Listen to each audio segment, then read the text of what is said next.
learned and received and heard and saw in me, these do, and the God of peace will be with you. But I rejoiced in the Lord greatly that now at last your care for me has flourished again. Though you surely did care, but you lacked opportunity. Not that I speak in regard to need, for I have learned in whatever state I am to be content. I know how to be abased, and I know how to abound.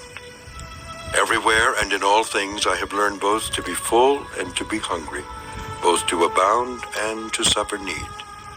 I can do all things through Christ who strengthens me. Nevertheless, you have done well that you shared in my distress.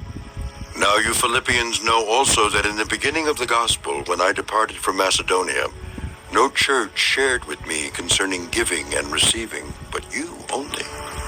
For even in Thessalonica you sent aid once and again for my necessities. Not that I seek the gift, but I seek the fruit that abounds to your account.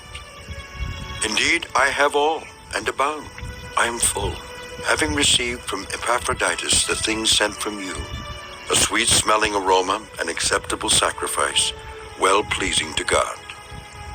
And my God shall supply all your need according to his riches in glory by Christ Jesus. Now to our God and Father be glory forever and ever. Amen. Greet every saint in Christ Jesus. The brethren who are with me greet you. All the saints greet you, but especially those who are of Caesar's household. The grace of our Lord Jesus Christ be with you all.